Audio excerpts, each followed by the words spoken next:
everyone, and welcome to the All Things ITSM Global Podcast. We're coming to you from Service Management 2015 in Sydney today. I'm Kirsty McGowan. I'm here with my co-host Tristan Boot, and we're talking with Brendan Cullen from UXC and David Lloyd. How are you, David and Brendan? Good. Nice to see the two of you here. Thanks for being here. Thanks. Yeah. Good to be here. Yeah, thanks for joining us. So, and I know, David, I promised you last week that there was one thing I wasn't going to talk to you about at why we were here, but I've just got to say, how good are the All Blacks? Was there a rugby game on last week? Yeah, there was. Yeah. I was too busy watching the netball and the basketball. Yeah, no, exactly. cricket. The good sporting relationship between Australia and New Zealand. But so actually, and we do obviously share a lot across the Tasman, and that's one of the reasons that I'm here. And I've been getting a lot out of this conference, and we just wanted to talk to you guys about what are some of the takeaways that you've seen here. What have you enjoyed? What I like about this year's conference is the sort of not so much the international flavour, but the speakers that are out here. I saw Suresh GP present yesterday, and I met Suresh probably 4 or 5 years ago. To see him evolve as a presenter and what he's doing in the industry is very exciting. But just generally, I look at some of the award winners last night, and you look at Dave Reardon from Silver Six with is it CIO Pulse with the NPS, and also Dave Favell being recognised for Service Management Champion of the Year. Great industry stalwarts now being recognised. So there's been some really good stuff across the day one, effectively. Yeah, just to pick up on something you said there, that's really good positive stories coming out of it. The fact that a lot of people look at service management, and myself included, and sort of say, we're in a really tough spot. There's all these competing things that are coming up, but there is actually still great opportunities to grow a career in this field. Yeah, I think you're right. And was it the keynote, the first keynote Bernard yesterday? And he kind of said it's a great time to be in business, and if you can't do anything with your career now, what's the point? You're in trouble. I liked his point about all the Generation X's who have been sort of the forgotten generation, the bitter generation, obviously. Lombards. And now we get to turn around and take our, we've got the seats at the table, so we get to take our frustration out on the Gen Ys coming along. Right. So how's the buzz been for you? I mean, I've walked past your booth a few times at UXC there, and you seem to have been chatting away to quite a few people, pretty busy there. Yeah, I think the buzz is back this year. I think last year was, I'm not sure, there seemed to be a lot of people not doing much last year, but the whole buzz has returned this year, I'm feeling. We've had a lot of people come past the booth, chatting to, and people wanting to do some really, really good stuff. And like the whole Cyan's obviously a bit of a buzz this year. That's a space that we look at and we can do. So we do a lot of good work in that area.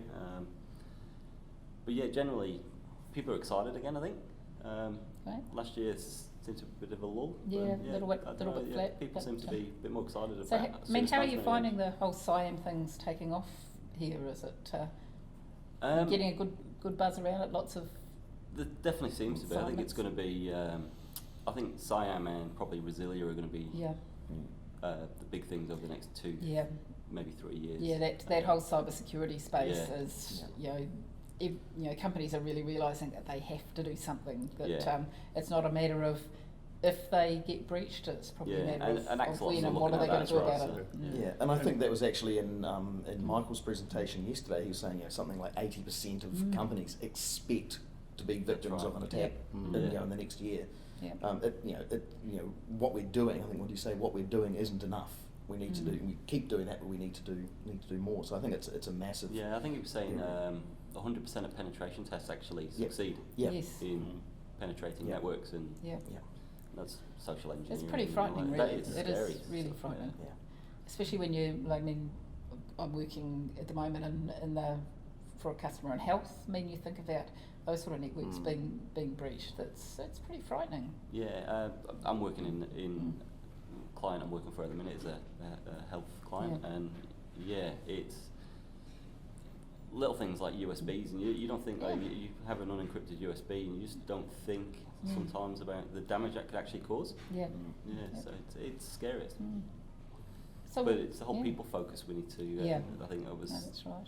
Michael's point yesterday. Yeah. So what's your focus at the moment, Dave? What have you been doing? I've first ITSM Australia conference, I think, in probably 14 years that I've been able to attend as a delegate.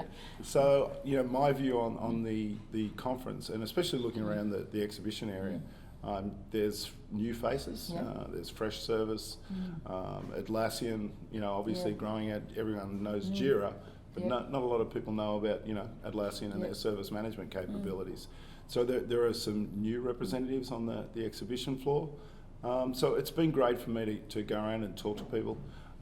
Obviously, looking for a new opportunity for myself, but just to have a really good take a step back and have a look at the market and see what exciting things people are doing. So it's been a great, refreshing thing for me to actually just go and listen to some sessions and find out, from a people perspective, what's going on in the industry, and it's been great. And obviously getting the invite to come and have a chat to you guys this morning. It is certainly a different feeling at a conference when you're not working on a booth and you're actually attending a conference as a delegate. It's quite a different Absolutely. You get the opportunity to have more conversations on a personal level rather than people looking at you with a salesman hat on. No, I don't want to buy something. And you can have better conversations, I think, which has been fantastic. And that's one of the things we always push at our conference is, you guys are actually are still people. And have you look at the backgrounds, and we were talking last night, Brendan, about the roles that you've been in, the experience that you guys actually bring to the market. It's what people forget, and when you're when you're standing behind a booth, people see you as that. So it must be really refreshing to actually get out and have conversations about service management and the challenges. And I think what people forget sometimes is you wouldn't have an event like we're having at the moment without vendors. It couldn't happen. That the exhibition floor and the revenue that brings to the event is substantial, and that enables the organisers to put a solid program together. And absolutely, I think people forget that the investment that the vendor community make to the service management space, and everybody's here for the same reason. We're just coming at it from different angles. I mean, and pretty well everyone who's on the stands from a vendor perspective started as a practitioner somewhere. I mean, because you've got to gain the skills somewhere. So there's a huge wealth of experience and knowledge on those vendor stands, and if you go and talk to them, you can tap into it. Yeah, I do remember a young man who was on the service desk down at Lincoln University in the South Island of New Zealand many years ago. Much more here. He did, yes. Mr. Boot. So absolutely. We've all, I've got 30 plus years in the IT industry, 15 plus specifically in the service management space. But we're all in the same game, working together. So it's a buzz this year to be at the conference, and it's just really exciting times. So I think the other thing that I really like what they've done is that actually that exhibition space is cozy, I guess is probably, it's not tight, but it really brings that buzz to it, because we had one a few years ago that was too tight and it wasn't much fun. But this is great because everybody's there. It's got everybody where they need to be talking. People aren't sort of dropping off to Mind you, that one was in a brewery, so it did have that its might have good been points. in a brewery. Great organisation. Where was my invite to that one? We proved that ITSMF can organise a conference in a brewery. And something else as well. I think I developed a reputation from that, but among other things. But no, I think that's been great, and it's I think you picked up too on new faces, because you do go to a lot of these events and you see the same faces, and half the reason that I come along is I don't want to say to catch up with old friends, but to find out what people are up to. There's people here at this conference that I first met at sort of ITSMF Australia conferences 5, 6, 7 years ago, or going back a while now, and just to find out where their journey's taken them, the lessons that they've learned, and the stuff that you pick up during those conversations in the exhibition space, or sort of over the drinks afterwards, those kind of things. It's something really hard to sell to a manager when you're saying, I'm going to go to a conference because I want to talk to people and network. But we all know it's a massive part of it. Talking about the networking, I mean, you look at the projects of the year that were nominated last year. I think those conversations about, you know, after last night, you can now go to those people and go, oh, how did you do that? Or, you know, what were your learnings as part of that project? And I think that's the great thing. It's the networking, making those links to be able to have those further, more detailed conversations about how did you do that? You know, what was the easy part of it? And, you know, the learnings coming out of that are the key areas, I think. I mean, I've worked on a couple of projects over the last 12, 18 months and watching what journey they've been on, I think, well, we've done it, why didn't we apply to nominate for an award? And there were probably a few people in the audience thinking, oh, we should have done that. Yeah, we should have done that. And hopefully next and year... And some of those videos were they were so good. They were readings with the Gangnam Style. That was great. That was but, and I know, because that's one thing that we actually struggle with in New Zealand is actually getting people to nominate for the awards, and we're sort of struggling with whether we're going to keep it going. And then I look at that award ceremony last night, and it's a significant part of the night. And the MC sort of struggled a little bit to, because we all love to talk, but